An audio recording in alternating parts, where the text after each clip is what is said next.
Hi friends, मैं पुरेंद्र खारी। Friends, आज की हमारी गेम राहुल पंत जी की सजेशन है। फ्रेंड्स, जिस गेम के ऊपर उन्होंने मुझसे वीडियो बनाने के लिए कहा था, वो फ्रेंड्स खेली गई थी सन 2013 में world junior championship. Alexander Ipatov versus Bharat के देवाशीष दास। आई थिंक उड़ीसा के खिलाड़ी हैं ये, मेरे ख्याल से, मैं श्योर हूँ। खैर, वहां सेवंथ राउंड की गेम हुई थी। तुर्की में टूर्नामेंट खेला गया था, जहां D4 के साथ अलेक्जेंडर इपतोव ने शुरू किया। नाइट F6 का रिप्लाई यहाँ देवाशीष का आया। C4 हुआ, E6 knight C3 bishop B4 Nimzo Indian defence. A3 हटाओ बिशप को, bishop take C3 check, B take C3, then हुआ C5। ऑब्वियस है F3, कोई जरूरत नहीं है पॉन एक्सचेंज करने की। पॉन जो डबल हो चुके हैं यहाँ C5 में, वो प्रॉब्लम सॉर्ट आउट अपने आप ब्लैक करेगा। खैर, D5 फाइनली कुछ ना कुछ करना पड़ेगा। मतलब ब्लैक ने क्या कहते हैं इसे, मौका दे दिया है पॉन्स को ठीक करने का। सी टेक्स D5, पॉन्स अब डबल नहीं रहे C5 में। ई टेक्स D5 होने के बाद हुआ E3, C4 नाइट आया E2 स्क्वायर पर, देन नाइट C6। तो G4 का मूव यहाँ पहले व्हाइट ने खेला और इसके बाद ब्लैक का आया castle. Night G3, night A5, और यहाँ से ये नाइट आपको बिल्कुल एग्जैक्टली बहुत स्ट्रांग है, लेकिन थोड़ी कॉर्नर की आउटपोस्ट है। बिशप G2, नाइट B3, रुक पर अटैक। रुक को आना A2 स्क्वायर पर ही है, उससे अच्छा स्क्वायर हो नहीं सकता। क्वीन आई A5 स्क्वायर पर, और यहाँ एग्जैक्टली पॉन के साथ इश्यूज हैं, तो बिशप D2, पॉन का डिफेंस किया गया। बिशप D7, और इसके बाद अब कहीं जाकर अलेक्जेंडर इपतोव ने कैसल किया। बिशप आया C6 स्क्वायर पर, देन हुआ E4। यहाँ से ये गेम थोड़ा इंटरेस्टिंग होना शुरू हो चुकी है। सेंटर का पॉन है, क्यों छोड़ा जाए। D takes E4, F takes E4, और यहाँ पॉन्स हो चुके हैं बिल्कुल strong at the centre for white. और अब क्या किया जाए। मेरे ख्याल से रुक को E8 स्क्वायर पर ले जाकर यहाँ डायरेक्टली प्रेशर बनाने की कोशिश की जा सकती थी, लेकिन चलिए अगर यहाँ से गेम को आगे बढ़ाएं कि यहाँ पर अगर ब्लैक, देखिए वाइट के यहाँ दो डिफेंसेस हैं, वहीं ऐसा करने के रुक को E8 स्क्वायर पर लाने के बाद ब्लैक के 3 अटैक यहाँ पर शामिल हो जाते हैं। लेकिन सॉल्यूशन सिंपल है, डी पॉन बिशप को ही भगाओ यहाँ से। बिशप कहीं भी हटेगा, ओके, ये तो अच्छा स्क्वायर है हटने के लिए है, लेकिन इससे फर्क ज्यादा पड़ेगा नहीं, कोई दिक्कत नहीं है। खैर, चलते हैं गेम पर। यहाँ खेला गया नाइट टेक्स D2। चलिए ठीक भी है, बिशप एलिमिनेट हुआ। क्यों, क्वीन टेक्स D2 होने के बाद आप यहाँ स्पॉन को देख सकते हैं, जो कि नाइट जिसे आराम से ले सकता है। नाइट टेक्स D4 क्यों ना किया जाए, कोई ऐसी वजह नहीं है। मान लेते हैं पॉन पुश अगर होता भी है तो क्या होगा, क्वीन के आने के चांसेस बनेंगे। खैर, बहुत पॉसिबिलिटीज है वहां से। यहाँ खेला गया रुक eight A goes to E8, और वही पॉन पर इश्यूज हैं, तो क्या सिंपल इलाज है, जस्ट पॉन को आगे पुश कर दो। लेकिन अलेक्जेंडर ने पॉन आगे ना पुश करके सीधा रुक टेक्स F6 किया। एक्सचेंज सेक्रीफाइस जस्टिफाई कर सकते हैं, देखते हैं। जी टेक्स F6 होने के बाद हुआ H4। यहाँ पॉन थर्स्ट शुरू हो चुका है। मेरे ख्याल से क्विन मैन्यूअर का बस एक या दो मूव का इंतजार है जो करना पड़ेगा। देवाशीष ने यहाँ अपने रुक को E6 स्क्वायर पर प्लेस किया, और ये क्या मूव हुआ। रुक के E6 स्क्वायर पर आने के बाद क्या आपको लगता है कि कोई बहुत बड़ी प्रॉब्लम होगी व्हाइट के लिए, क्योंकि व्हाइट यहाँ डी पॉन को आगे पुश करके बिशप और रुक पर तो ऑलरेडी फॉक लगाने की तैयारी कर ही रहा है। ऑब्वियस है, यहाँ वैसे सोच समझ कर खेला गया मूव है। मेरे ख्याल से नाइट H5 एक ऑप्शन में है, क्योंकि यहाँ पॉन पर प्रेशर बनाना शुरू करना ही है। खैर, लेकिन यहाँ D5 बिल्कुल एग्जैक्टली।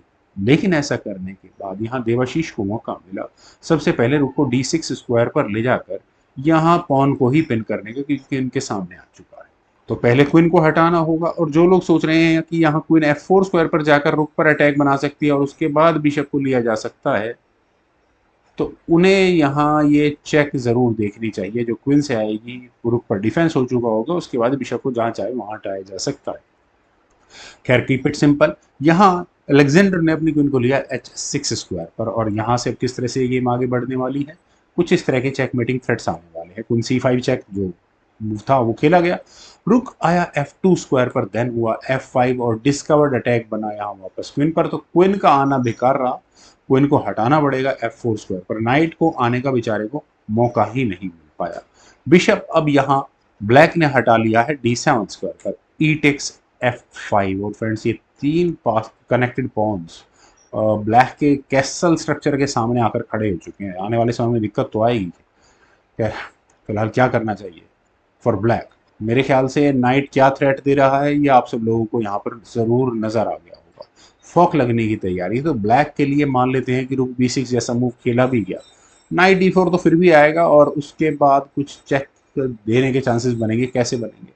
क्वीन A5 स्क्वायर पर जाएगा, देन क्वीन G5 चेक होगा, इस चेक से बचने के लिए किंग को हटाना पड़ेगा, देन नाइट ऐसे स्क्वायर पर जाएगा जो बिशप पर अटैक बना रहा होगा, और अगले मूव में यहाँ ये आपको चेकमेटिंग थ्रेट भी नजर आ रही होगी। रुक टेक्स F6 फोर्स हो जाता है, क्वीन टेक्स F6 ही करना पड़ेगा, चेक आएगी, किंग हट जाएगा।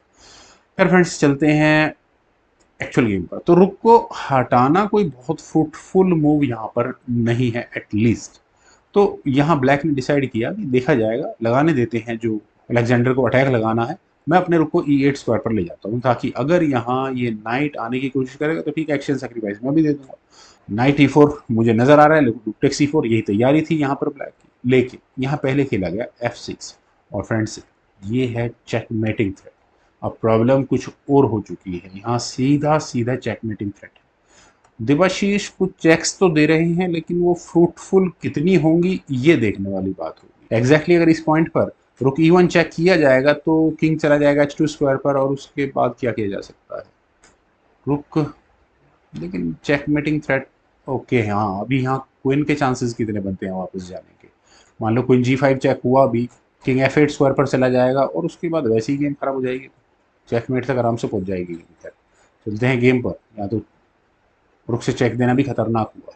यहाँ देवाशीष ने रुक टेक्स D5 किया। अब वैसे बिशप टेक्स D5 करना ही पड़ेगा, क्योंकि आपको यहाँ ये चेक तो आने नहीं देने किसी भी तरह से। क्वीन टेक्स D5 होने के बाद फ्रेंड्स अब एक गेम में छोटी सी गड़बड़ हो चुकी है कि ये जो आने वाले समय में यहाँ ब्लैक अपनी क्वीन को F8 स्क्वायर पर लेकर जा सकता था, वो यहाँ जा चुका है। क्वीन H6 चेक हुआ, और यहाँ पर आपको ये चेक मेटिंग थ्रेट जरूर नजर आ रही होगी। इसका डिफेंस क्या है? इसका डिफेंस है रुक से चेक देना।